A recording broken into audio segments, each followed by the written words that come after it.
Bom dia, boa tarde, boa noite. Eu sou o Thiago Carvalho. Eu sou o Rogério Domingos. Estamos aqui para um dia extremamente especial, um dia de estreia. Bom, hoje começa o Connections, o primeiro podcast da Action Line, né, Thiagão? E aqui do nosso lado...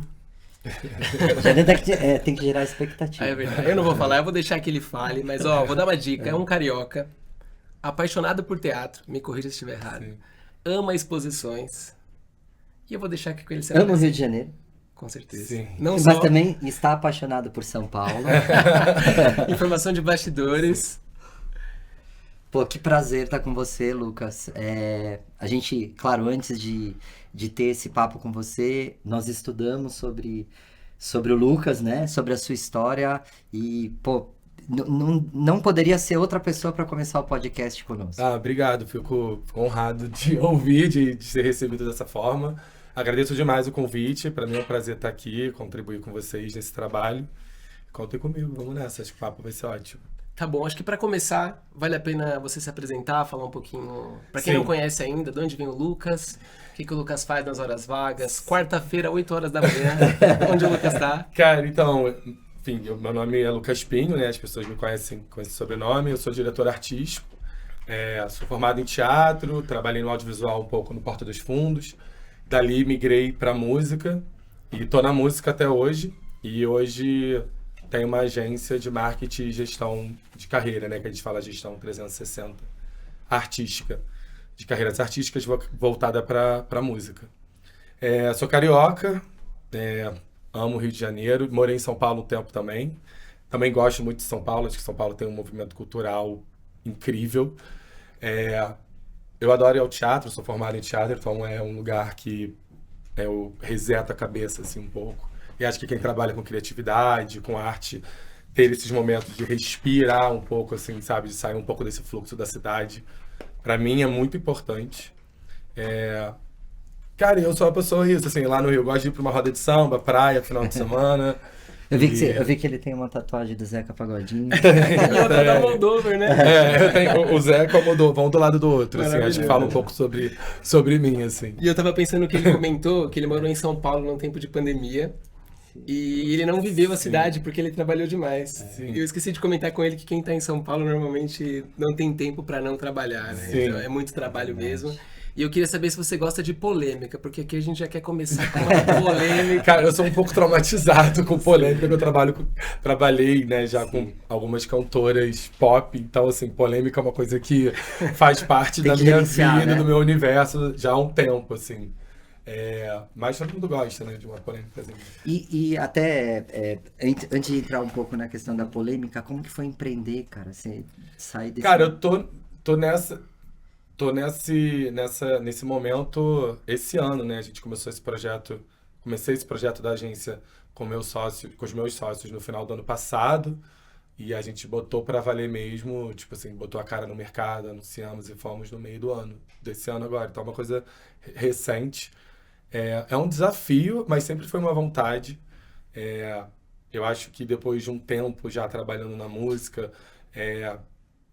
eu estava buscando poder trabalhar de uma forma que fizesse sentido para mim, assim, né? Tipo, da minha maneira de olhar e falar, eu acredito que esse é o caminho, acredito que essa é a maneira. Então, o empreendedorismo veio muito por essa vontade, assim, de fazer uma coisa que fizesse sentido para mim num retorno de ideologia mesmo, assim, sabe? De recuperar um pouco esse trabalho na essência da arte, assim. Claro. Porque acho que a gente acaba entrando num fluxo muito produtificando as Sim. coisas, sabe? E ter liberdade, porque muitas vezes também quando você Exato. empreende, você consegue, né, aplicar Exato. aquilo que...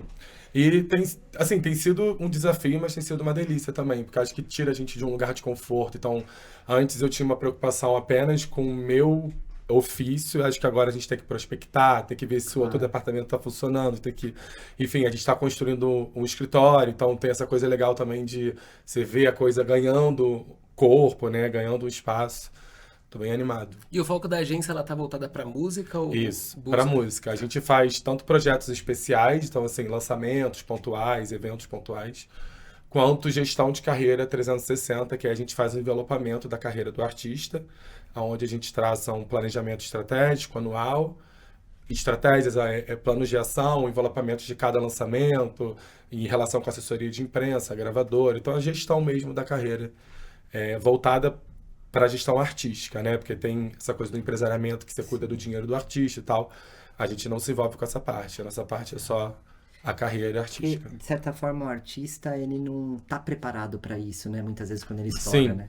Não, porque acho que o artista, ele de fato precisa de uma equipe que vai pensar e executar junto com ele, né? Porque é um ser humano que não dá conta de tudo. Então, você precisa de alguém do marketing, você precisa de alguém do digital, você precisa de uma assessoria de imprensa, você precisa de alguém, tipo, que vai trazer para você um lugar, provocações criativas. Então, o artista, na verdade, ele é um grande corpo, né? Eu acho que ele é a cabeça, mas você precisa de um corpo para você poder dar conta da demanda e se aliar, na verdade, né, a profissionais de vários setores que são fundamentais numa carreira. Acho que é um grande desafio, né? Pro artista conseguir, quando não tem esse suporte, esse apoio, Sim. conseguir equilibrar entre a administração da carreira e a parte criativa, e conseguir desligar e ligar essa Super. chave em momentos. Eu acho que, enfim, essa...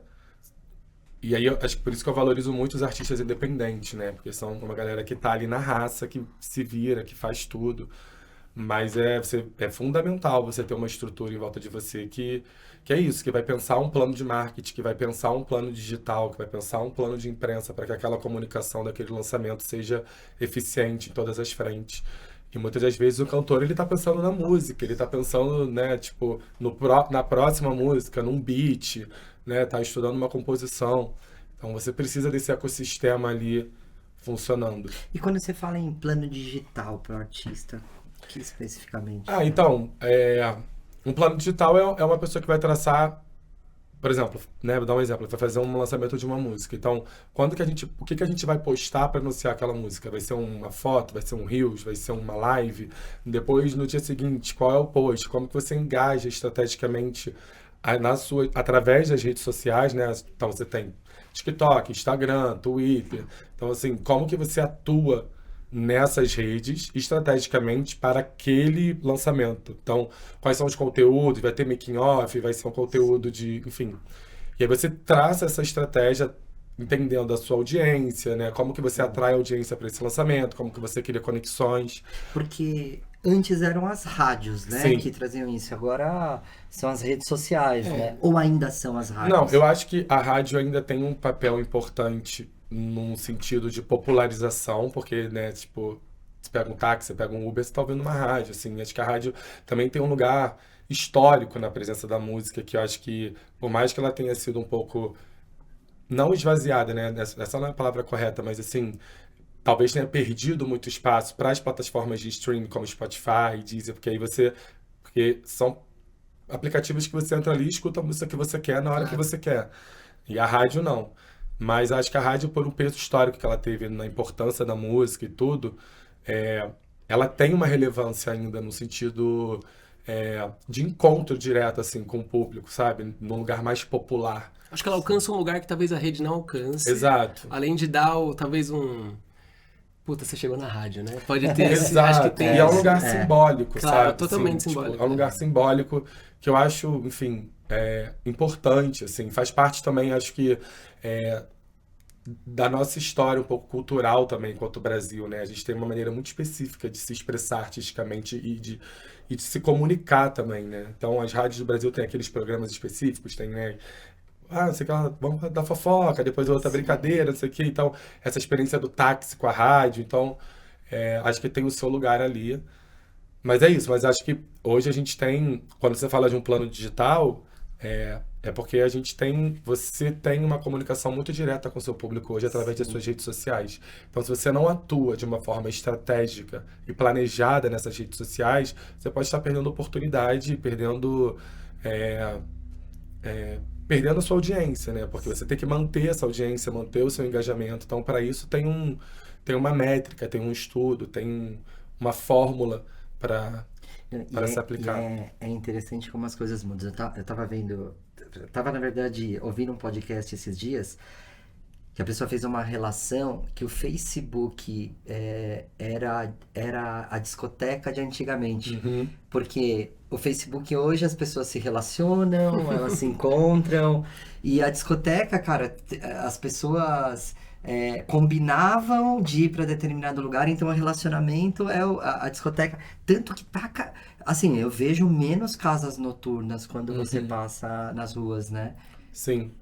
Eu acho que esse senso, eu acho que, enfim, acho que o ser humano por si só, ele tá sempre buscando o senso de comunidade, né? A gente precisa estar sempre em relação e se identificando. A gente tem a necessidade de, tipo, de tribo, né? Essa ideia, tipo, eu me identifico aqui nesse grupo. Você se sente seguro, você se reconhece no outro, você se fala, cara, eu existo. É o pertencimento. Né? Exato. E eu acho que as redes sociais, e o Facebook especificamente, né, quando ele estava no auge, ele promovia um pouco desses encontros, né? O próprio Orkut, antigamente, você tinha as comunidades. Comunidade para quem gosta de chocolate. Então, acho que a gente tem um pouco essa necessidade de pertencer a um de grupo. Pertencer claro. a um grupo. E eu acho que as redes sociais, ela promove um pouco esse encontro e esses sensos de pertencimento. Então, você segue uma pessoa que você se identifica porque ela fala daquilo que você gosta, ela se comporta de um jeito que você se identifica. Então, acho que esses encontros... Eu acho que o mundo digital, de uma forma geral, né? Tipo assim, tomou a nossa vida de um jeito que não tem mais retorno, né? E no fim das contas, sabendo de toda essa subjetividade de como isso funciona, é onde está provavelmente desenhada a tua estratégia, né? Exato. Eu acho que...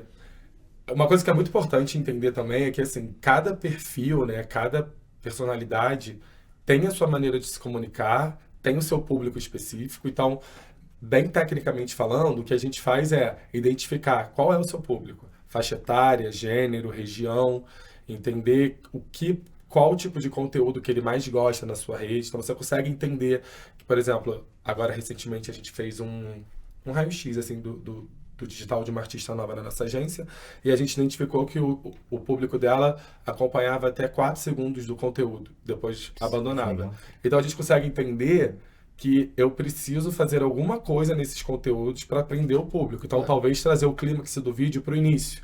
Legal. Já apresentar Sim. a parte mais importante no início para falar para a pessoa, não, deixa eu ver o que vai acontecer para a pessoa chegar nesse É a famosa estágio. retenção, né? Exato. É o skip. Exato. É uma estratégia que está muito comum agora. E é interessante, associando ao que a gente toca, os negócios que a gente conduz, é o abandono do carrinho, né?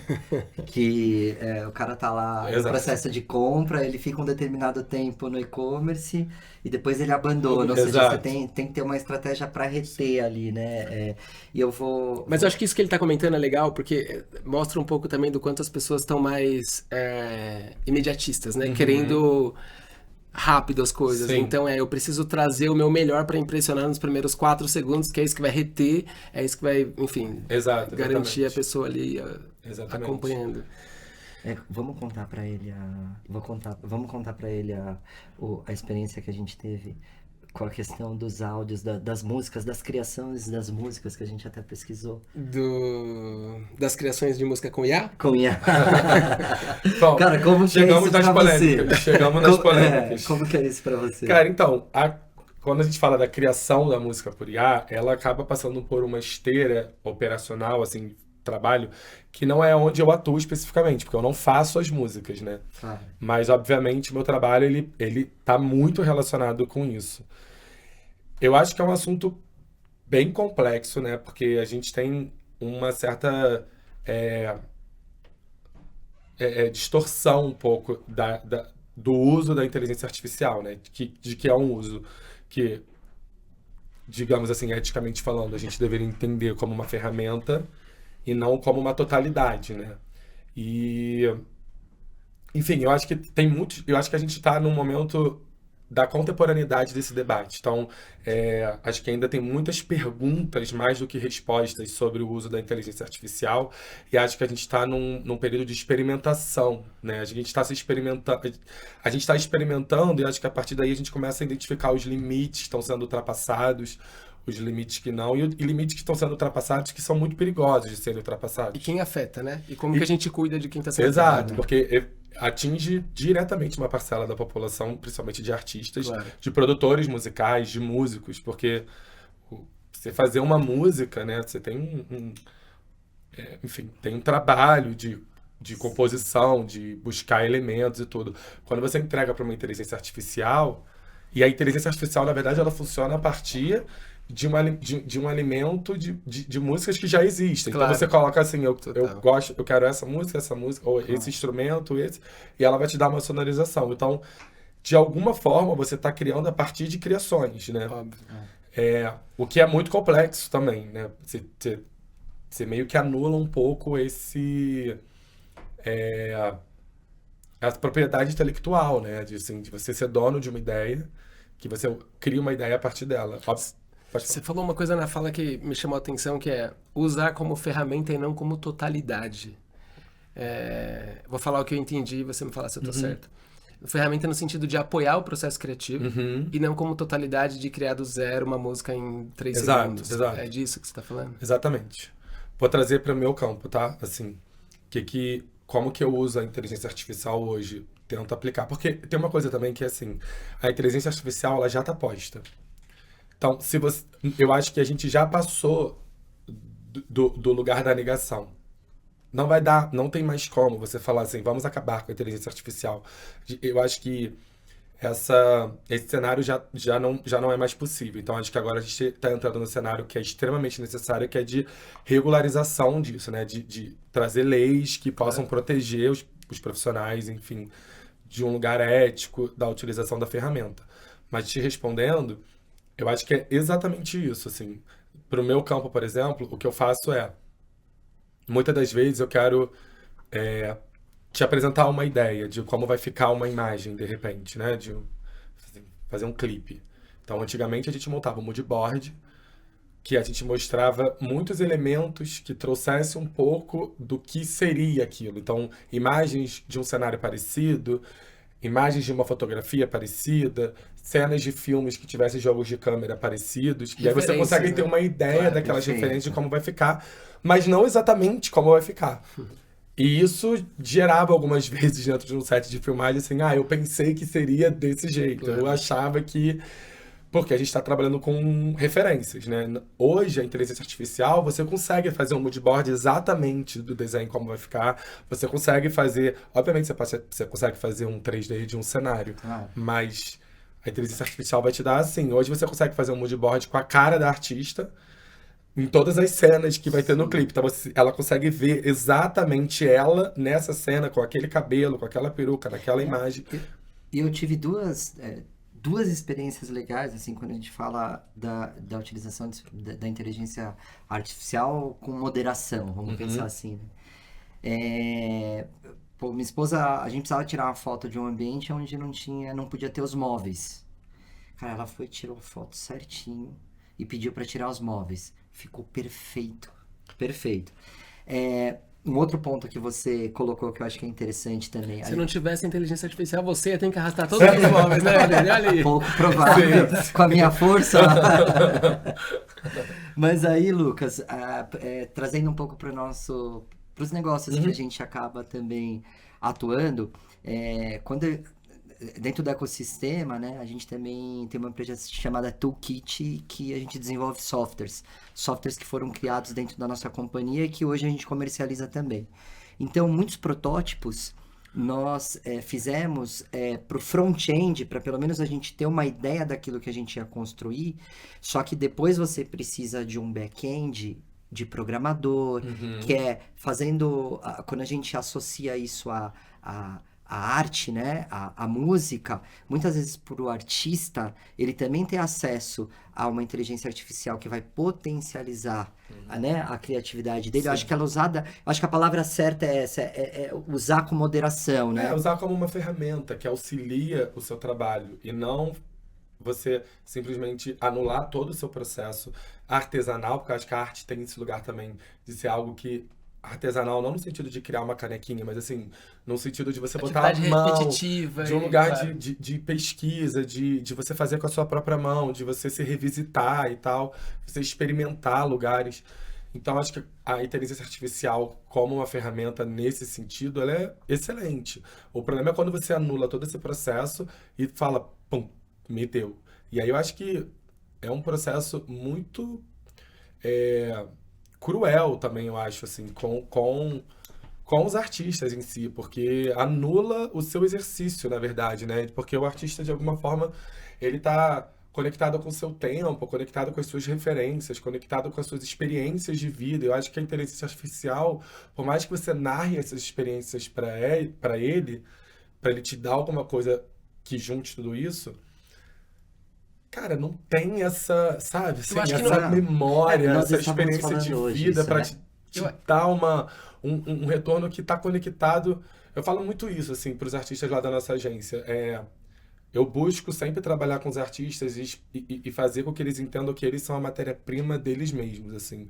Para mim, o artista precisa ser matéria-prima de si, assim, no sentido de revisitar as suas vivências, revisitar as suas experiências, porque é isso, cada um é um. Por isso que a arte é um lugar de percepção e identificação, né? Então, assim, você cria uma coisa a partir de você e eu pego aquela obra e trago para minha experiência, assim. Então, é um lugar totalmente democrático nesse sentido. Acho que a inteligência artificial, ela talvez sugue um pouco sabe, desse humanismo, assim, sabe, desse lugar da experiência. E você tá trazendo o ponto que que você falou no começo. Ela cria com base nas referências de outros artistas, né? E em paralelo você tá dizendo que eu uso ela, por exemplo, para me antecipar a fazer um mood board de algo que eu tô imaginando. Então ela te antecipa uma atividade que em tese levaria mais tempo e daria menos sensibilidade até para uma escolha.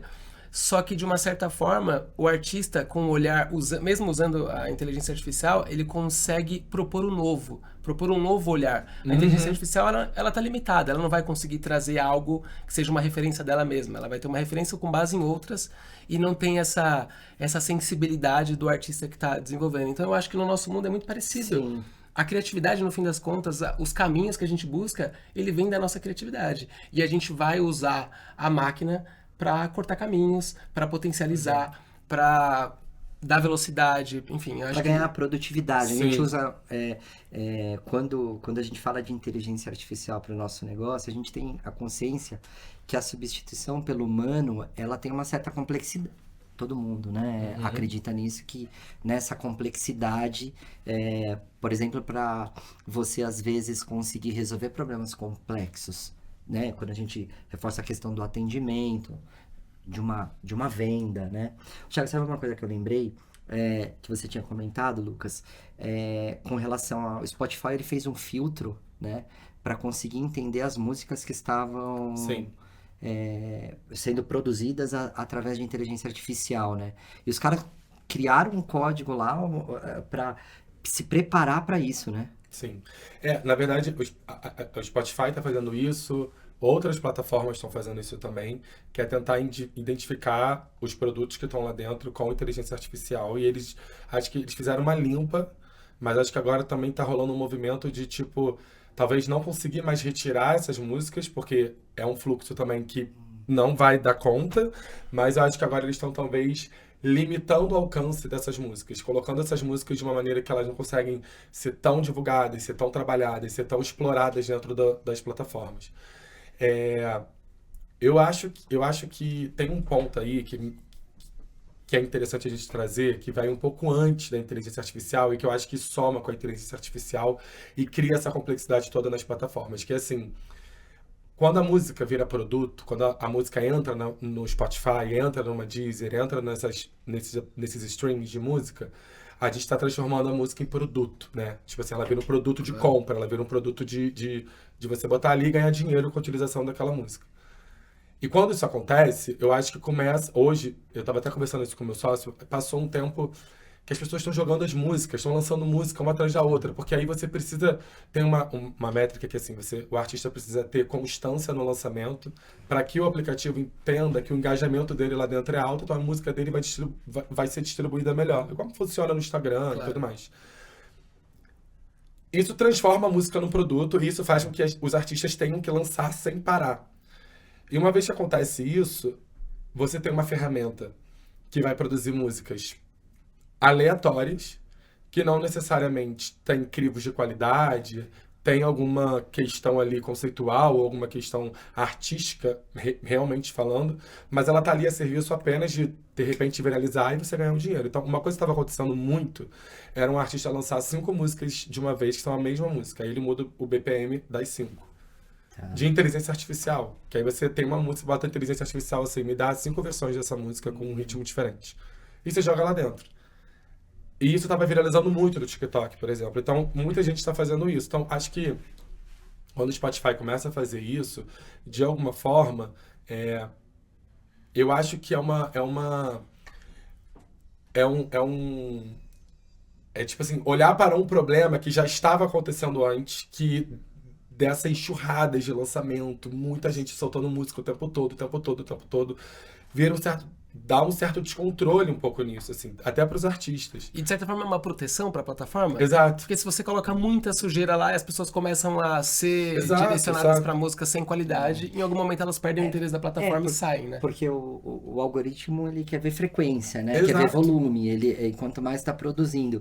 E, cara, e a questão do consumo? Porque a gente fez um teste, né, Thiago, até antes de fazer esse papo com você, falou, cara, vamos nos aprofundar ainda mais para entender. E de fato, para você... Aí nós baixamos um aplicativo específico, né, e criamos essa experiência, né, até para ter mais profundidade para falar com você, né, sobre isso. E, cara, assim, é inacreditável como ele faz realmente uma música em poucos... Mas a dúvida é, quem consome essa música, ele tem essa percepção ou não? Cara, eu vou falar assim, das músicas que eu ouvi feitas por IA, né? Eu já recebi algumas... Recebo muita artista falando, Lucas, olha meu álbum, olha meu projeto. E muita gente que não tem grana, então faz com IA. E aí eu escuto e tal. Todas as que eu escutei, até agora, todas realmente eu achei uma qualidade bem aquém de uma música gravada com um produtor musical num estúdio e tal. Mas eu acho que a tecnologia ela vai melhorando, ela vai se aperfeiçoando cada vez mais, né? Então eu acho que é uma questão de aperfeiçoamento para que essas músicas fiquem perfeitas. O que eu acho que tem também mais complexidade na relação da questão da inteligência artificial não é nem só sobre as músicas serem de qualidade e a gente matar um processo artístico, ou matar produtores musicais e tudo. É porque eu acho que, assim, tem um outro lugar que é, você pega a voz da pessoa, você bota na sua música, tipo assim, pega a voz da pessoa, eu crio uma música, boto, sei lá, pego a voz da Anitta, crio uma música, jogo a voz dela e boto lá no Spotify. Se a música viralizar, sou eu que ganho dinheiro, entendeu? E aí você está usando uma voz de uma artista, uma voz que não foi cedida para aquela música, então, mas ao mesmo tempo, assim, não tem hoje a gente não tem uma legislação que assegure o artista nesse sentido. Acho que tá em câmera para rodar, mas tem muita pressão dos artistas fazendo isso. A Paula Lavigne vem puxando muito esse debate, eu vi a Marina Sena também falando sobre isso. Porque é um lugar perigoso, assim, na verdade, né? De você utilizar a voz de um artista, você cria ali, do nada coloca ali, e quem é o dono daquilo? Essa regulamentação tá embrionária ainda, né? Sim. Não tá tão... Mas, de certa forma, a plataforma deve ter uma corresponsabilidade. Sim, não, eu acho que, assim, quando isso acontece com um artista relativamente significativo, assim, grande, você tem uma gravadora, você tem um corpo jurídico que aciona na hora e tal.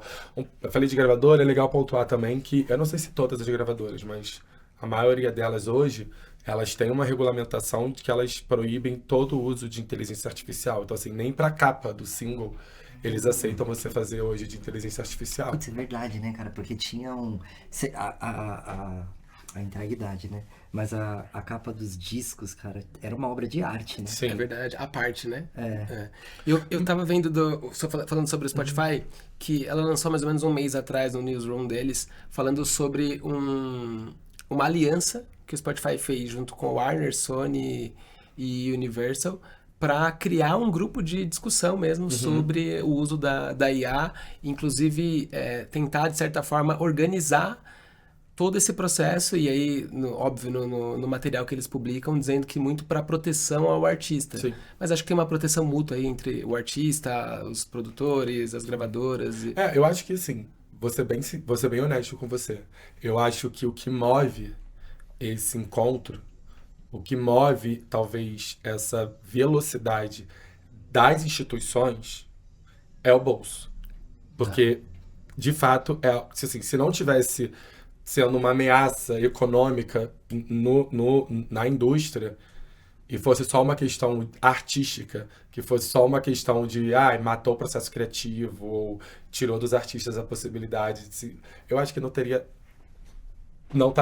incomodando tanto, assim. É uma percepção que eu tenho, assim. Claro. Pode ser até uma fala meio que polêmica e tal, mas é porque a gente vive num mundo capitalista e eu acho que se percebe-se um rombo em relação a isso, né? Tipo, e aí eu acho que tem esse movimento, e o que eu acho que é muito importante mesmo, assim, porque eu acho que é isso, a gente está no início desse debate e no início da experimentação, então a gente não sabe ainda para onde, até onde isso vai, né? E como que isso vai. Então, é aquilo que eu falei agora há pouco, né? Acho que a gente está tendo mais perguntas ainda do que respostas. Então, acho que a gente está agora acelerando esse processo para, assim, não, vamos ter respostas e vamos colocar limites. Antes que esses limites, conforme esses limites vão sendo ultrapassados, a gente vai tendo que dar conta de um perímetro maior, né? De uma área maior. Então, eu acho muito urgente mesmo esse debate. Cara, excepcional que você falou e veio uma coisa na cabeça. Porque associado à música, você tem um show depois. Sim. Né? Porque, cara, como Claro. você escuta, você ouve a música e depois te dá um estímulo para que depois você vá assistir o artista. Uhum. Pô, com a inteligência artificial, não Sim. existe Mas não isso. sei se vocês viram isso, Né? né? Eles criaram no Brasil agora, criaram uma artista que é tipo um passarinho, assim, e ela tem umas músicas que tá fazendo super sucesso, assim, e aí ficam postando vídeos dela fazendo show, mas assim, né, tudo de inteligência artificial. É engraçado, é uma coisa engraçada, assim, acho que tem uma identidade meio brasileira, né, de fazer isso, essa coisa de rir de si mesmo, de se colocar nesse humor, assim, bem escrachado, porque são músicas engraçadas, uma mulher com cabeça de passarinho, assim, tal, dançando num funk. Sim. Mas é uma coisa que a gente tem que se pensar, né, tipo assim, a gente pode criar, igual, enfim, saindo do cenário da música, aquela personagem do maiô, né, que é a apresentadora que ficava de maiô fazendo programas absurdos que viralizou horrores. E a galera depois, o dono dessa personagem tá fazendo publicidade com essa personagem. Então, eu acho que regularizar tudo isso agora, tipo assim, não que a gente precisa acabar com esse tipo de brincadeira ou de criação, porque também passa de um lugar criativo, você desenvolver uma personagem que cria cenas hilárias e tal, que são completamente impossíveis de acontecerem na realidade. Mas acho que é importante a gente regularizar isso para a gente proteger uma parcela da população que, de alguma forma, vai ser sucateada, vai ser apagada, sabe? Assim, os músicos, o cara que vai lá tocar uma guitarra. Eu ainda acredito, assim, eu tenho uma percepção de que eu acho que a arte sempre se salva, assim, de alguma forma, sabe? Tipo, a pandemia veio aí, mas os artistas continuaram. Então, assim, a arte, de alguma forma, ela sempre dá um jeito de se salvar nesse Esse com lugar. certeza vai ser um corte. Mas, ó, isso que você falou, eu vi há pouco que o show... Lindo que ele falou. Existem shows feitos com dublê. Então o artista é de IA, a música feita com IA, e no show as pessoas frequentam e tem um dublê, como se fosse um dublê, fingindo ser aquela IA e... Porque tem aquele lance de você, do artista tá lá e querer abraçar, de querer... Eu acho que quando você fala do reforço da criatividade, é trazer esse lado, é trazer esse algo que não é difícil de tangibilizar, né? Porque, cara, quando você quer ver o artista, você quer ouvir o artista, né? Tem um lugar... Eu fiz uma pesquisa agora recente para um projeto que eu desenvolvi para uma artista. Eu pesquisei muito sobre a geração Z, né? Que é essa geração que já nasceu com a tela na mão, enfim. E eu fui entendendo que, ao mesmo tempo que a gente tem um avanço muito grande do mundo digital, inteligência artificial e tudo, é uma geração que se expõe, se expressa de uma maneira muito nostálgica. Então você vê aí muito em alta as câmeras digitais novamente, o analógico muito forte novamente. Eu acho que tem uma coisa que tá voltando muito, que é essa coisa do diário, dos blogs. Então, assim, tô vendo algumas pessoas voltando a ter blog, que era uma coisa que, na minha época de escola, enfim, nasci em 90, a gente tinha o blog e tal. Então, eu vejo que, ao mesmo tempo que eu percebo um avanço muito grande das tecnologias e desse mergulho no digital, inevitavelmente, acho que a gente, como ser humano, também vai sentindo falta desses lugares do encontro real, assim. Então, e isso vem se expressando muito. Eu converso muito isso com os artistas lá da agência.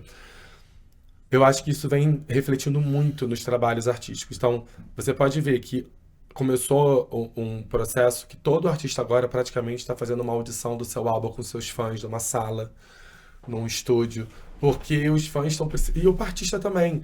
Estão querendo se conectar com coisas mais reais, assim. Então, você mergulha lá, mas você também precisa olhar para o seu fã e olhar para quem consome a sua arte e ter uma troca mais real. Então, acho que, por mais que a gente puxe para um lado, eu tô vendo um movimento também de puxar para o outro. O crescimento de shows menores, sabe? De shows em teatro. Os teatros estão cada vez mais cheios agora, e eu posso falar isso com propriedade, assim. Eu tenho frequentado muito teatro, e os teatros são lotados, assim. E eu passei por um tempo que os teatros eram muito vazios. Então, acho que é isso. Se você perceber, assim, os shows mais intimistas são os mais procurados hoje. Os artistas estão fazendo essas audições em espaços pequenos, com seus fãs, tendo encontros reais. Então, acho que existe sempre vai existir uma contraposição desse movimento, sabe? Lucas, faz todo sentido o que você está falando. Nós acabamos de investir em outro site, né, numa infraestrutura, numa boa região aqui em São Paulo, na Barra Funda, né?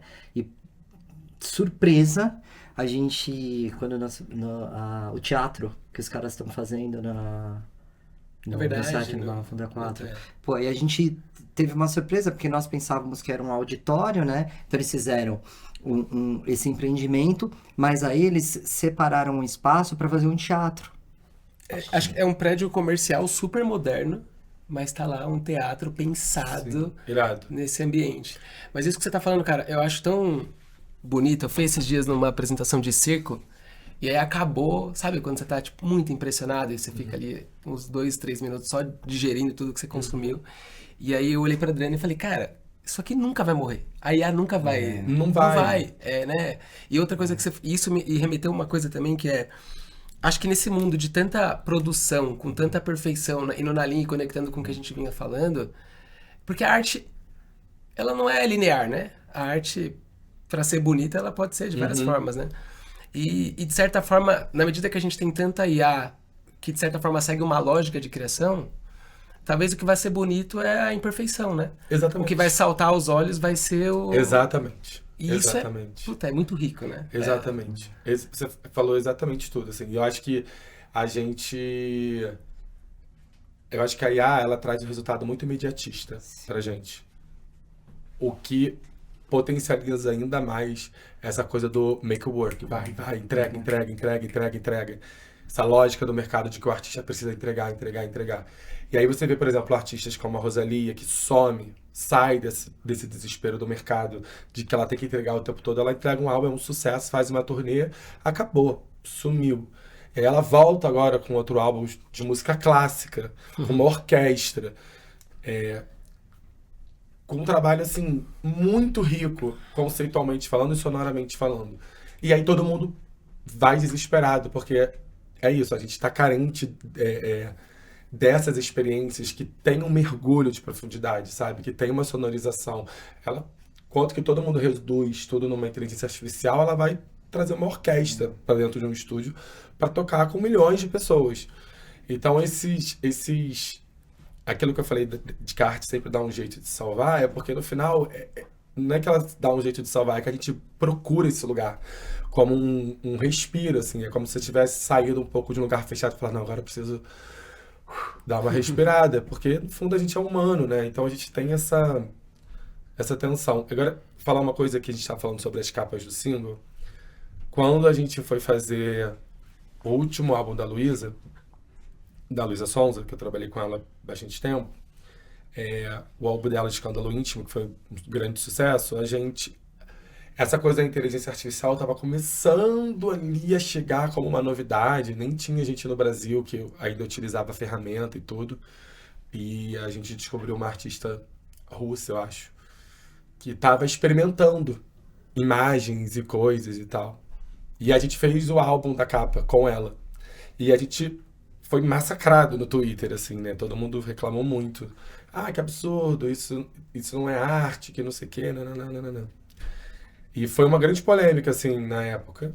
E aí, depois de um tempo, todo mundo faz tudo com IA, assim, tipo, tudo. Faz capa, faz clipe inteiros com IA. Você nem sai de casa, a pessoa faz o clipe e te entrega, ó. E é muito interessante também, que eu acho que o debate que eu sempre tento trazer, enfim, com o trabalho com os artistas, que é assim, a arte também está no lugar de provocação, assim. Então, a gente também pensar em utilizar a inteligência artificial como um lugar provocativo, como um lugar de experimentação, como um elemento dentro do processo criativo, ele também é super válido. Foi uma experimentação que deu super certo e que talvez a gente não tivesse chegado naquele resultado se tivesse procurado fazer uma foto. Mas não foi um processo de tipo assim, vamos fazer para ter mais rápido. É que a gente queria, de fato, um lugar provocativo, experimental, né, de uma coisa diferente, nova. Então, é um debate também interessante pensar que assim, a IA não é uma inimiga, sabe? A gente só precisa, talvez, entender de uma maneira ética como utilizar a ferramenta. É que o novo assusta, né? Não sei se você já ouviu falar que na década de 60 teve uma passeata e uma manifestação contra a guitarra elétrica, sabe da história? Sim. Lógico, Caetano Veloso, todo mundo. Gilberto Gil, participaram de... Não, porque os caras estavam buscando, querendo trazer... vai perder a música tradicional brasileira, Mas, não assim, pode deixar o rock e a guitarra... Porque o violão era acústico, A aí bossa nova, entrava... era a bossa nova, né? Tinha a bossa nova como aquela música, tudo. Então, assim, o que eu quero dizer é o novo, entendeu? E é o que um pouco do que o Lucas falou, assim, a IA tá aí, a gente não vai conseguir combater. É a mesma coisa, a guitarra tá aí, o rock já tava praticamente quase no mundo inteiro, e aqui a gente... mas é bem legal, a forma com que você fala traduz também a sua personalidade, que é legal pra caramba, essa abertura que você dá, mas ao mesmo tempo valorizando a criatividade, ou seja, você usando isso mais pra potencializar, né? Sim. Eu acho que eu também, assim, sendo bem honesto, acho que poucas pessoas pensam como eu, assim, eu já vou para um lugar mais assim, sou formado em teatro, né? Então, assim, eu falo, a arte vai salvar o mundo. Cara, você precisa conhecer a Adriana, do Thiago. Vamos. Mas é isso, é um lugar que, tipo, que eu trago nesse meu lugar meio lúdico, assim, e tal, mas obviamente eu boto meu pé no chão e sei o quanto isso é complexo, o quanto que isso é sério, o quanto que isso precisa ter um regulamento, porque esse lugar de trabalhar com ética, principalmente no campo artístico, é um lugar muito difícil, assim, né? Porque além de ser muito competitivo, o mercado, principalmente na música, ele exige uma velocidade, uma intensidade muito grande, principalmente no Brasil, assim, o artista no Brasil, ele não... É como se ele não tivesse o direito de sair da mídia. É como se ele não tivesse o direito de se dar um descanso. Flopou. Foi esquecido. Não, cara, ele acabou de fazer um álbum, foi um maior sucesso, rodou o Brasil inteiro, o mundo inteiro. Ele não sumiu. Ele tá 10 dias sem aparecer. Ele tá descansando, ele tá criando alguma coisa nova, ele tá se dando o tempo que ele precisa para poder esvaziar a mente, absorver toda essa experiência para criar alguma coisa nova. E isso não dá para fazer em 5 minutos. Só que a inteligência artificial consegue. E aí isso é um lugar meio assim, né, e aí eu acho que o artista que tem a segurança em si mesmo, no seu trabalho, consegue entender que não precisa se vender essa lógica do mercado, assim. E isso eu acho que, claramente, e aí fica muito claro quando você vai olhar o resultado do trabalho de cada artista, o trabalho que teve tempo, o trabalho que teve pesquisa, o trabalho que teve, sabe, um mergulho em si próprio, e um trabalho que você jogou ali pro mundo. E você vai falando, cara, tá maravilhosa essa nossa conversa, porque... imagina, às vezes você acaba ouvindo uma música e você entende a história da música. Você gosta muito, é verdade. O Rogério é apaixonado pela história das músicas. A gente passa almoço falando de Cartola, né, Rogério? Amo Cartola. E aí você vai... algumas músicas você vai escutar, parece uma música de amor. Mas na verdade o cara fez pra filha dele. Aham. Qual música que é essa, Rogério? Você nunca me contou. O Rogério me conta as coisas e ele esquece. O cara tem a tatuagem do Zeca Pagodinho, é carioca, eu vou me atrever a falar e contar essa. Vai que a história que eu tô contando pra ele. Pra mim você conta uma vez por semana essa história. Se eu contar pra ele e não tiver certo, vai Tá passar. tudo bem, né? Agora pra você não, né, cara? Você vai saber a verdade. Mas assim, eu acho que esse lance dessa poesia, do que, de certa forma, o compositor, ele foi lá, ou foi um amor que ele passou. Isso se perde, né, cara? Sim. Porque você não tem... E, cara, mudando um pouco, a gente... Essa história com o Porta dos Fundos, cara, como é que Cara, foi? foi muito doido, porque assim, eu me formei em teatro, né? E aí um semestre antes de me formar, eu tava meio assim, ferrou, né, mano? Vou me formar em teatro e tipo, E aí? o que eu vou fazer? E, enfim, eu tinha uma companhia na época e a gente praticamente pagava pra trabalhar. Era muito na raça, assim, a gente, enfim, botava um dinheiro que muitas das vezes era o dinheiro do bar, que a gente ia beber depois. Então, eu tava meio desesperado e uma amiga minha trabalhava lá. E no teatro, isso dentro da faculdade, trabalhando com teatro, você faz tudo, né? Você aprende a ser produtor, você aprende a ser figurinista, você aprende a montar uma luz, você aprende a fazer tudo. Então, eu tinha uma veia com a produção muito forte dentro do teatro, assim, de tanto para os exercícios dentro da faculdade, de projetos, quanto com a minha companhia. E aí, eu fiz uma entrevista lá no Porta dos Fundos, que uma amiga minha tinha me indicado para uma seleção, e virei estagiário lá no meu último semestre de assistente de produção. E eu me formei e eles me contrataram, eu fiquei lá um ano, um pouco mais de um ano. E foi uma doideira, porque eu vinha do teatro, que é um lugar totalmente horizontal, roda e todo mundo faz tudo, e caí de paraquedas no audiovisual, que é o oposto, assim, é tipo segmentado, cada departamento sabe de si, Enfim, mas foi uma escola pra mim, assim, foi uma escola em todos os sentidos, assim, de entender de produção, de entender de audiovisual, de entender os tempos, de entender tudo, assim. Eu sou, tipo assim, muito grato ao meu tempo lá, porque o que aconteceu foi que, assim, quando eu saí do Porta dos Fundos e fui pra música, e eu fui direto trabalhar com a Luísa, na hora de fazer um clipe, eu nunca tinha feito um clipe, mas quando eu cheguei pra fazer um clipe, eu tinha toda uma experiência de olhar e falar assim, não vai dar certo. A câmera vai, tipo, tem 20 minutos pra trocar de roupa. Eu falava assim, não vai demorar 20 minutos. Pode trocar com calma, fazer o cabelo dela com calma, que vai demorar pelo menos uns 40 minutos, uma hora, pelo que eu tô vendo lá. O maquinário nem desceu, a câmera ainda nem foi reposicionada, o cara vai testar a luz. Então, isso me trouxe um background muito importante. E aí eu acho que a minha trajetória, ela foi acontecendo de um jeito meio orgânico, assim, né? Eu saí do teatro e fui pro audiovisual, depois eu fui pra música, mas uma coisa que eu fui percebendo é que, assim, uma bagagem foi alimentando a outra, assim, né? E aí hoje eu pensava assim, cara, como que eu vou aplicar tudo isso na música? E aí foi muito interessante, que eu falei, cara, eu conseguia trazer várias ferramentas do teatro, várias ferramentas do audiovisual para trabalhar com música. Trazendo, enfim, referências de filosofia, de artes plásticas, porque na faculdade a gente acaba estudando arte de uma forma geral, e do audiovisual. Então, eu sou muito grato, assim, sei lá, pelo universo ou por mim mesmo, de forma inconsciente, fui passando por todas essas, sabe, esses núcleos, assim, artísticos, que eu acho que isso, de alguma forma, eu tento olhar como um diferencial meu nesse sentido, Não, e faz sabe? todo sentido, porque você falando, até... Eu imagino que das experiências que você tem, você vai...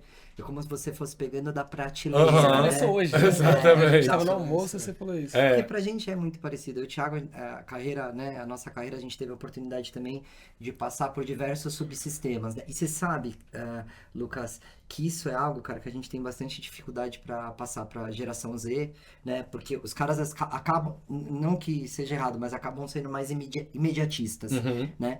E é um ponto de desenvolvimento e de gestão que a gente tem muito forte, né? Claro. Para essa nova geração, que às vezes as coisas se ajustam com o tempo, né? Então essas passagens são importantes, que às vezes você vai conectar o que você passou na Porta dos Fundos, cara, que foi o que você falou. Você saiu do Porta dos Fundos, depois você, num Sim. trabalho com a Luísa Sonza, você usou, sei lá, você pegou algum fragmento e E no fim das contas acaba você se tornando um profissional muito mais raro, né? Porque uma pessoa que tem a vivência, que consegue, por exemplo, ter o olhar criativo, ter o olhar de organização, ter o olhar de como as coisas funcionam estruturalmente, é o nosso mundo, né? Às vezes a gente encontra pessoas muito especialistas que, né, de certa forma, Sim.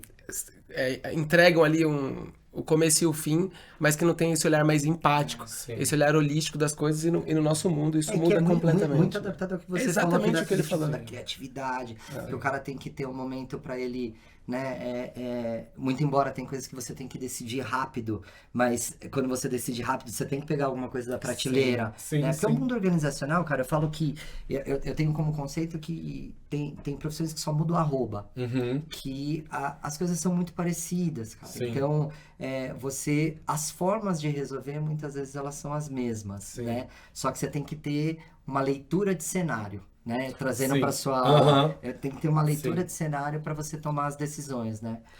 Tem um ponto que eu sei que normalmente os artistas, quando estão muito, muito próximos à administração e longe da criação e da arte, sentem um pouco uma... Sim.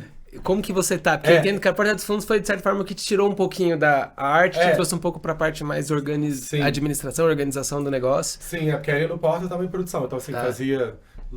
Cara, assim, eu trabalhei pra cacete, mas assim, foi muito bom. Mas assim, eu comprava café da manhã, 4 da manhã, porque a gente ia chegar no 7, 5, então comprava café da manhã, tinha que trocar dinheiro pra poder dar a diária de alimentação do povo, fazia logística de transporte, então, fulano, o van vai chegar na sua casa a tal hora, então, calcular uma rota, então, fazer orçamento, enfim. E foi excelente, mas uma hora eu falei, e eu tinha minha companhia de teatro em paralelo, assim, e que era onde eu... E aí uma hora eu falei, cara, isso aqui não é pra mim. Mesmo, assim.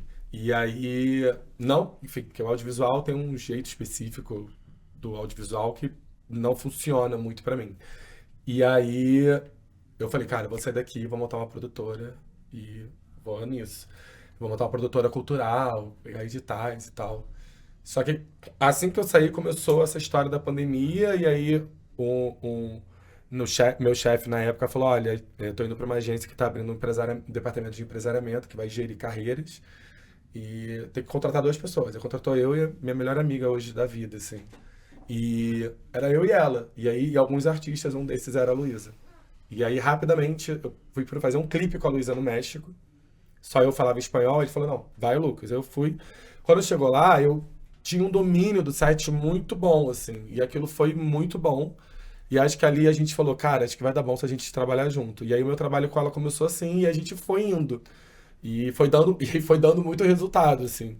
E aí, enfim, aí a coisa meio que desandou. Mas eu acho que involuntariamente eu já estava fazendo um movimento de sair um pouco desse lugar da produção, assim. Mas eu levo ela comigo. Então, e eu acho que isso também me fez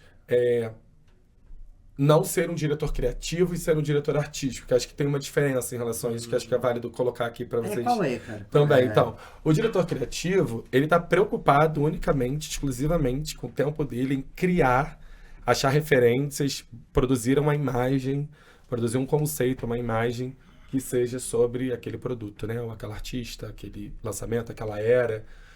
O diretor artístico, ele tem o objetivo de garantir que aquela criação ela vai ser ramificada para todos os departamentos e que essa comunicação vai estar sempre fiel àquilo. Então, assim, o plano do digital, ele precisa estar alinhado numa linguagem específica que já foi estabelecida. A comunicação de imprensa, na hora de fazer um release, porque assim, se eu estou construindo uma imagem toda rosa, linda, fofa, eu não tenho por que fazer a capa da Rolling Stones, entende? Então, assim, a gente precisa achar coerência. Eu sempre falo muito sobre linguagem com os artistas que eu trabalho. Assim, quando a gente estabelece uma linguagem, cria uma linguagem, fica muito mais fácil para todo mundo se apropriar dessa linguagem e entender dentro do seu departamento como trabalhar dentro dessa linguagem. Então, o meu trabalho é dirigir todos esses departamentos para que a gente não fuja daquilo que foi construído, daquilo que foi criado. Mas como eu vim de muitas experiências criativas, eu estou muito mergulhado no criativo. Então, muitas das vezes eu sou o diretor criativo e sou o diretor artístico. E outras das vezes Não, tem um diretor criativo que vai ficar pensando aqui, mas obviamente eu tô sempre trocando, construindo, envolvido, porque é a parte que me interessa. E aí eu pego aquilo ali e falo, vamos lá, galera, vamos ser fiel a isso aqui e vamos sempre voltar para isso aqui, para não fugir do que a gente construiu, do que a gente está falando, da narrativa que a gente está construindo. Então, às vezes, no meio do caminho, surge uma oportunidade incrível e você fala, cara, surgiu essa oportunidade. Tá, mas para isso que a gente está construindo nesse caminho, faz sentido? Ou a gente vai ser muito incoerente com o que a gente está defendendo artisticamente nesse momento? Então, é um pouco esse trabalho, assim. Tá muito claro, e eu não sei, eu imagino que você deva ter pensado mesmo, porque hoje no nosso mundo aqui, a gente representa marcas, né? Uhum. E no fim das contas é rigorosamente o que você está falando, né? A gente tem um briefing, né, para zelar, a gente tem a gente fala em nome da marca. Então, no fim das contas, eu preciso saber exatamente como ela quer parecer para o cliente final dela, para o cliente que confiou na marca, e a gente está ali para isso, né? Para entender a voz que ela quer passar, para entender como ela quer acolher, para entender como ela quer Exato. avançar, como ela quer parecer, e é isso que a gente faz, tanto no ecossistema da parte criativa, quanto no BPO, né? No dia a dia, nas interações. Então, é muito engraçado como tudo que ele tá falando tem muita relação. Porque às vezes só muda o arroba, né? Sim. Porque você vai ver, são segmentos diferentes, mas é como o Thiagão falou. Hoje a gente tem grandes marcas dentro da companhia e a gente tem como premissa, vou dar um exemplo para você. Quando a gente contrata os nossos colaboradores, muitas vezes a gente não quer que quando ele vai fazer um check-in num hotel, ele fale que ele trabalha na nossa empresa. Pode parecer né, algo... Pô, cara, você contrata, é para a empresa que vocês trabalham e você não quer isso, não. Quando ele fala... Não, eu trabalho na empresa tal. Pra gente, nosso objetivo foi cumprido. Por quê? Porque a gente conseguiu inserir uma cultura nesse colaborador, porque ele fala, né? Nós somos uma BPO, então nós temos... dentro dessa BPO, nós temos atendimento, vendas. Então, essa interlocução, ele fala com o nosso cliente. Ele fala, ou melhor, ele fala representando a marca do nosso cliente. Acho que para fazer um paralelo com o que o Lucas estava dizendo, basicamente é um pouco do que a gente falou lá atrás, que é a sensação de pertencimento dele, que a gente faz ele criar, e mais do que direcionar exatamente cada ação, é trazer um pouco do que o Rogério falou de cultura, para que ele, nas relações que ele está tendo, ele saiba o que precisa fazer. Então, vou te dar um exemplo. Vou me meter aqui no teu mundo, sei lá. Não adianta você falar, a câmera tem que estar aqui. Porque nem toda hora você vai poder estar dizendo para ele que a câmera tem que estar aqui. O que você precisa passar a câmera precisa trazer um olhar desse jeito, para que ele tome a decisão de saber que aquele é o melhor lugar para a câmera. Então, como que eu preparo, como que eu crio cultura nele, para que eu não precise ficar do lado dele falando o tempo todo que ele tem que fazer, mas que ele saiba qual é o olhar final que a gente quer passar. A gente tem uma jornada onde a gente tem treinamento específico, tem toda uma estratégia pra gente, porque afinal de contas é por isso que o nosso cliente nos contrata, né? Esse é o resultado final que ele busca. Mas, cara, o papo tá tão bom e faltam 3 minutos. Eu ia só voltar uma coisa bem específica, assim, sobre a inteligência artificial, sobre esse meu trabalho, assim. O que eu geralmente faço hoje, assim. Vou dar até uma dica, assim, para quem hoje é um assistente, coordenador de gestão artística e tal, que, assim, a gente consegue perceber claramente quando você pede um plano de marketing para um lançamento e você fala assim, cara, esse plano foi inteiramente feito no ChatGPT. Tipo assim, inteiramente feito, assim. Eu acho isso tão frustrante, assim, e aí é doido, porque, assim, obviamente que no fluxo do mercado, do dia a dia, você pra galera, assim, cara, tem que fazer um plano. Chat, me dá um plano para esse lançamento. E aí, assim, eu acho que até tudo bem você pedir um plano pro lançamento, a partir do momento que você pega aquele esqueleto e fala, ele me deu um norte e eu vou pirar agora aqui de criação em cima disso. Mas eu vejo muito, cada vez mais, eu trabalhando com pessoas e tal, em projetos, recebendo planos que eu olho e falo assim, mas assim, a pessoa nem editou, nem mudou a fonte, entendeu? Assim, tá claramente, tipo, é a mesma configuração. Exato. E eu acho uma pena, né? Porque isso, de alguma forma, vai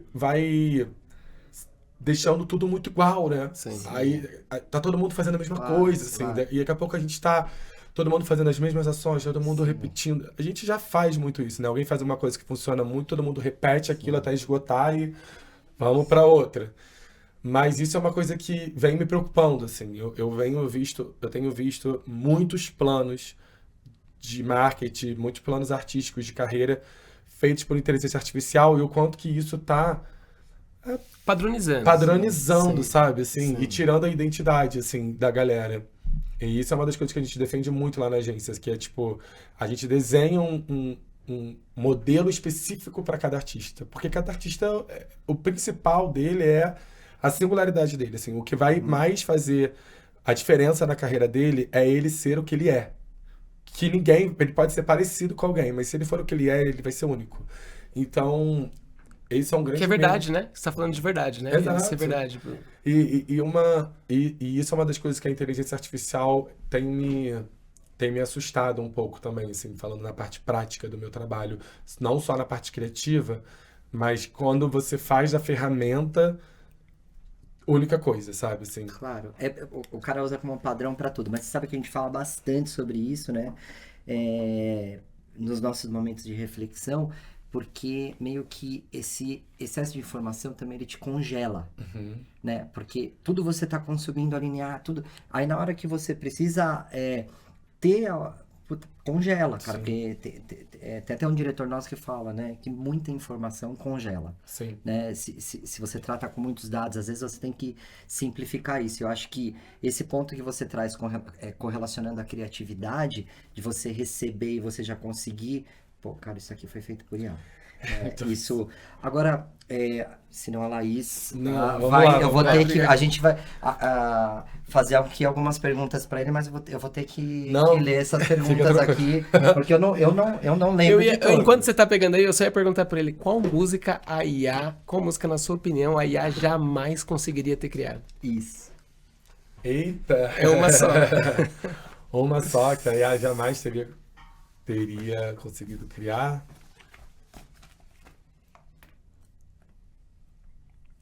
Nossa, difícil. Então, já que você é meu cartola, o mundo é um moinho. Mano, Ah, cara, eu acho juro que precisa de por Deus, muita eu sensibilidade. juro por Deus que se você me perguntasse, eu ia falar essa música.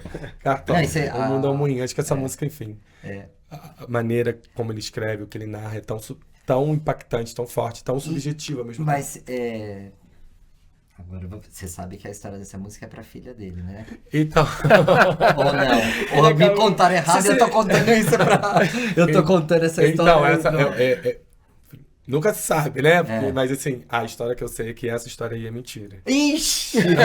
Eu contei Foi pra tanta a IA que gente. te contou, não? Não, eu falo isso há 30 anos. Não, parece que essa Porque história... parece, né? Porque ainda é cedo, amor, mal começastes a conhecer Sim. a vida. Tem essa história de que ele descobriu que a filha tava se prostituindo, daí ele fez essa música Sim, pra filha, sim. mas pelo que eu sei, essa história aí não é verdade. Então eu vi através da IA. Mas acho que isso é muito legal, né? Tipo assim, a possibilidade de você É. construir narrativas a partir de uma música, sabe? E, enfim, e às vezes algumas dessas narrativas ficam... Cara, eu conto essa história há Qualidades. mais de 20 anos. Mas continua. As pessoas, então, olha, as Mas pessoas pode- que estiverem assistindo esse podcast, desculpa. Mas pode continuar contando, assim. acho que- Teatro ou cinema, cara? Teatro, com certeza. Teatro. Eu não amo cinema, mas teatro é... Uma cena de teatro que te marcou. Nossa, muitas. Vou falar uma das últimas agora. A última que tá na minha cabeça foi assistir um ensaio sobre a cegueira do Grupo Galpão. Uau.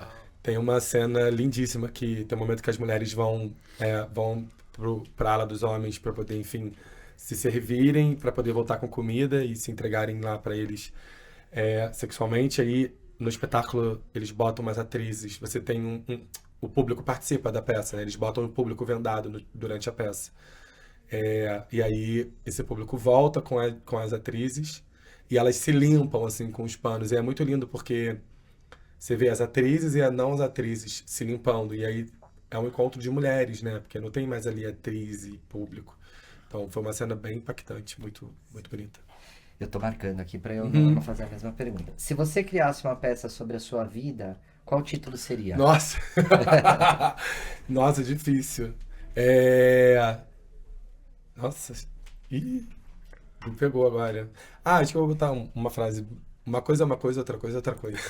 Legal. Acho que é bem Legal. um pouco. Eu tinha uma enfim, uma pessoa muito importante na minha vida, uma vizinha, senhora, que sempre falava isso pra mim e eu olhava isso meio como um mantra, assim. Acho que explica muita coisa. Não, isso é legal pra caramba. Tem uma frase, essas frases que parecem óbvias, mas tem uma profundidade. Tem uma que uma pessoa falava, primeiro. Né? Não é tão Sim. filosófica, mas carrega muita coisa, né? O futuro da arte é digital ou híbrido? Cara, eu acho que o futuro da arte, na verdade, ele é o agora, assim, né? Tipo, acho que a arte, é isso que eu falei, ela sempre vai se salvar. Então, assim, se ela precisar se salvar dentro do digital, ela vai se salvar dentro do digital, assim. Mas eu acho que não tem como definir a arte, assim, essa... Para mim, a arte é experiência, sabe? Então, ela pode ser dentro do digital, ela pode ser híbrida, ela pode estar em todos os lugares. Eu tento sempre... Eu sempre falo de nunca definir ou limitar um trabalho artístico, porque acho que isso é um lugar meio totalitário, assim. Acho que a arte está livre nesse lugar. Você que pergunta agora. Eu pergunto? Eu me perdi onde você tá, mas vamos lá. Aqui, ó. Se pudesse criar um show com um holograma de qualquer artista, quem seria? E do Michael. Eu gostava muito do Michael Jackson. Pior que eu já assisti um show dele de holograma. Eu acho que eu acho que eu acabei de me tocar, que eu já assisti um show dele de holograma, assim.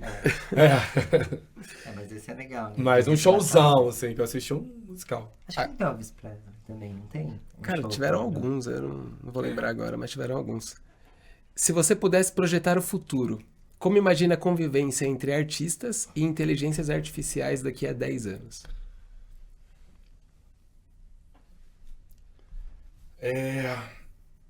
Cara, eu espero muito que os artistas tenham na inteligência artificial, encontrem na inteligência artificial justamente a contraposição do que ela veio para oferecer, sabe?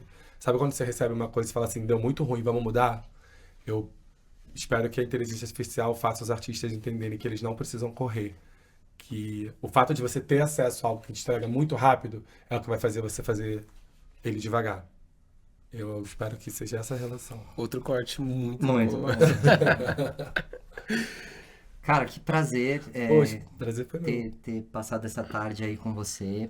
De certa forma, acho que foi nosso primeiro podcast. Eu tenho certeza que não poderia ter, assim, acho que o universo trouxe você aí pra gente. Que isso, obrigado. Você inspira, né? Acho que como você traz a sua profissão, acho que reforça bastante e nos inspira também a fazer melhor aquilo que a gente faz todos os dias, né, Eu acho que o que mais me marca, assim, Lucas, de tudo que você trouxe é clareza, sabe? Do caminho que a gente tá passando, das possibilidades que traz e do futuro que tem, né? Que no fim das contas, e usando a frase dele como ferramenta e não como totalidade, Sim. acho que é uma mensagem positiva para todo mundo. Pô, obrigado, fico muito feliz. Foi uma troca, enfim, incrível. Eu também aprendi muito com vocês. E, enfim, é isso. Contem comigo. Tô sempre à disposição. Obrigado. Às vezes eu for meio filosofando. Não. Mas, enfim. E você falou da agência, mas não comentou. Acho que para quem verdade, quer conhecer, verdade, vale a verdade, pena cara. divulgar. Fala pra câmera. Enfim, a minha agência se chama Chart. É CH_art. Justamente porque é uma contraposição, brincadeira do chart. Todo mundo quer chartear, quer você entrar no top 200. A gente entende a importância de chartear, mas a gente entende que a arte é o que vai fazer você chartear. Quanto mais fiel você for à sua arte, à sua essência, o resultado é o chart. E não ao contrário, né? Então, a nossa agência é uma agência de marketing e gestão de carreira artística. E a gente tem todo esse envelopamento voltado para música. E é isso. Tá nichado na música pop ou não? Você Não. falou... A gente, assim, eu tenho muita experiência em música pop, né? Tá. Tipo assim, a minha formação. Eu trabalhei com a Luísa, depois trabalhei com a Ludmilla, depois trabalhei com Xamã, Priscila, Zainara, recentemente com a Vivi, mas eu tenho uma equipe que, enfim, um dos meus sócios trabalhou na Universal por anos, então ele trabalhou com todos os tipos de artistas. Mas é totalmente diverso. Legal. E aí, procura lá a gente no Instagram, @chart. E Cara, parabéns mais uma vez. E você vai ter que voltar, né? Não, por favor, maior prazer. Foi ótimo, tô super feliz. Espero que seja um sucesso, todo sucesso pra vocês. Espero que o podcast dê super certo e que vocês arrasem. Valeu. Obrigado. Obrigado. Gente. Valeu.